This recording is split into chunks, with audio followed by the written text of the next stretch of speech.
A little bit lower. Have you ever wanted to shoot a short film with a Hollywood actor in the middle of the forest? I got to do that. And this is how we made the short film, The Statement.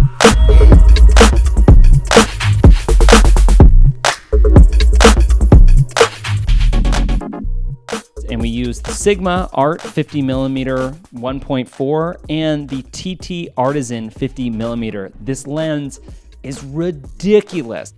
All the lighting in our film was either natural or practical, which saved us a ton of money, time, giving us the most flexibility when filming. The biggest setup was this futuristic prison cell that we built out of a storage container, which I'll tell you a little bit more about how we use these lights off of Amazon to light the whole thing for under $100. Basically, we got 3 more shots to bang out. One is close-up Z reaction. The second one is just behind him. And before we go any further, I'm sure a lot of you are going to be wondering, hey, how did you work with Zachary Levi, the guy who plays Shazam? Talk about it at the end of this video, so just hang on to your hats, okay? When you go to make a film, you'll want to have accessible locations that can boost production value, as well as you can have your time to work within them. And what we used for this film was this exterior forest location, which was actually on the property of Zach's. Where am I? A field, it's warm, a forest. Originally, I had no idea of what his wardrobe was going to be, and Zach kind of brought this cool cowboy hat or Australian outback hat. But if there's something that your audience looks at, just as long as they look at your actor, it's their wardrobe. It's what they're wearing. Is this it? Alone? The day before, Karl Janisse, cinematographer, and I went in and pre-shot this sequence, so we knew exactly what we wanted to film as soon as we got there. We didn't want Zach standing there in the water while we were kind of figuring out camera stuff. You know, not only are our crew going through things when you make a movie, but your actor is too, and if there's a recommendation, it's always just to be cognizant of what your talent is going through when you're making a project, because chances are you're gonna be so focused on the scene and the camera gear. And I remember when we were shooting this, the gimbal stopped working. So Zach was just standing there sweating his ass off while we were trying to figure out how we're gonna recalibrate the gimbal. Has it never done that to you before? Never. I think you broke it. You have to be cognizant of what your talent is going through. Dad. Crocs are an essential tool. They need to make Crocs with like steel bottoms.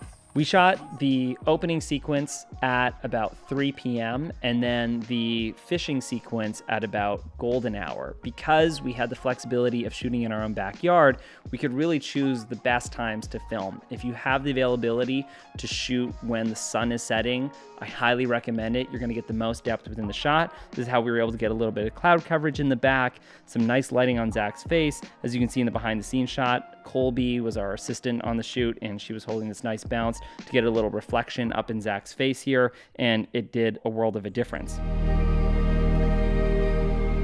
So Karl went and snagged this nighttime shot while I was setting up the fire sequence, which was this massive bonfire that we had by the water. And using the things that were available to me when we were shooting was really how we got the most bang for our buck. The story was actually written around the available resources as opposed to getting the resources to be available for the shoot. This shot of the river, at least in this cut that I'm showing you, I've comped in a lovely moon over top of the water by getting a photo of a moon, scaling it down, blending it in, and feathering it so it blended in with the water. I wanted the whole film to kind of have this surreal vibe.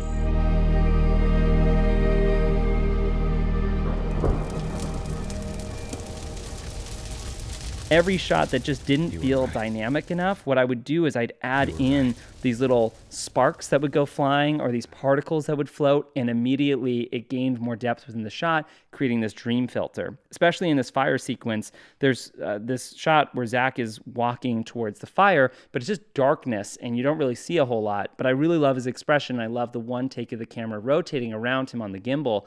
So what we ended up doing was I just added in these sparks from this shot that I got off the story blocks. It just makes it look like we were filming from behind the fire, giving the shot a lot more depth. Because we were filming a real fire, we had a very small window to be able to get everything that we needed in this sequence.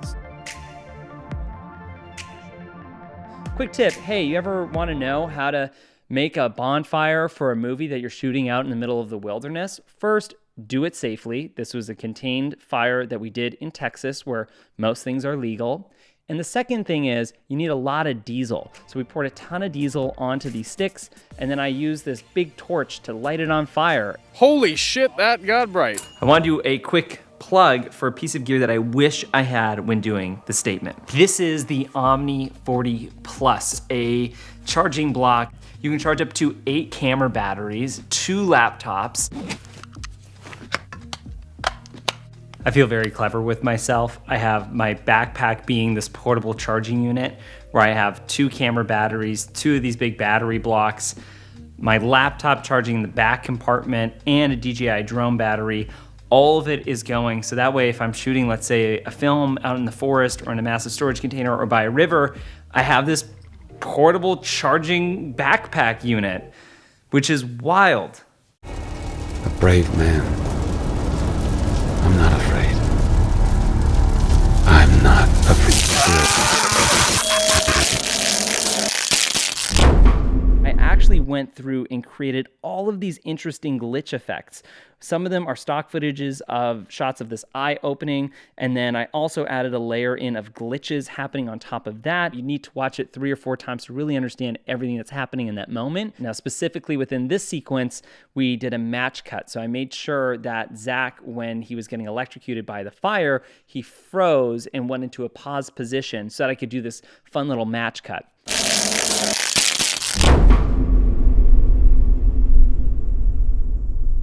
Going inside the storage container, sadly, I have no behind the scenes footage other than these 2 photos, because when you make a movie by yourself, the last thing you think about is that it's actually gonna be successful enough to have a full behind the scenes video on it. Karl Janisse, the cinematographer, helped construct this really cool looking design within inside the storage container. We trimmed the lights around the base of the storage container, and then Karl made this cool glowing triangle that, I don't know, triangles are just very symbolic shapes that you really don't have to explain a whole lot. It just looks cool. So you're like, there's a triangle now. When you're doing something on a no budget, you're probably going to need to grab tools around the house in order to make it look cool. So this is just a VR headset. It said Vive on it, which I thought kind of detracted from it. So I connected with an incredible VFX artist that I know, Nick Montgomery, and he helps rotoscope and remove this logo to make the scene look a little bit better. Within this entire scene, we have no movie lights. Everything is practical because the space was small, and it just sells sci-fi more when you use practicals instead of movie lights. So what we did was taped all of these little LED lights inside the HTC Vive headset, and then there was a battery pack on the back powering them, but that looked like a production design element, so it worked. And it's all just practical LED light tape that you can get off of Amazon. I think I spent like $50 on it, and that was how we decked the entire storage container, the headset, and even this cool triangle. And before we dive into how I ended up working with Zachary Levi, I want to talk about what it takes to edit a project like this. It's the audio files that I want to share about within this film. So every single sound in this movie was done in post-production. Everything from his breath to the leaves, his feet sloshing through the water. These are all sound effects that I was able to source from the website Epidemic Sound. One of my favorite effects that I put on now all of my clips is I create this reverb effect where, especially with like that screaming at the beginning, you can just go into your audio track mixer, go into Studio Reverb, and then actually create a reverb effect that echoes throughout the entire track. So everything on track 2 actually has these really long reverbs that sound amazing throughout the film. Something that you'll recognize when it comes to making a movie on a low budget is the first thing to go is sound. It's an area to which whenever I work on a movie, I try to prioritize as much as possible. But most times I don't have a sound person on set, and a lot of the times you can actually source good sound design in post-production that's much cleaner than you just running around with a microphone. Whoa, there are so many audio tracks. I have 25 audio tracks in this video. The magic with sound design is never just one sound. And Mrs. Catherine Price on. For example, putting that headset on, it's the sound of an air compressor, it's the sound of a buzzing, it's the sound of a clicking, it's all of these sound built together to create this thing. As far as the audio goes, there's usually three things that I always put in. One is some sort of room tone. So if it's the forest, it's the sounds of birds chirping. If it's the river, it's the sound of the river. And if it's the sound of a futuristic prison cell storage container, it's this like humming, like whoo. Execution. And that just builds the atmosphere immediately. Production design can be an invisible element created by sound design. Finally, the dessert of this film is to talk about how I ended up working with Zachary Levi. I made a whole video about that, which you guys can take a look at in the description below.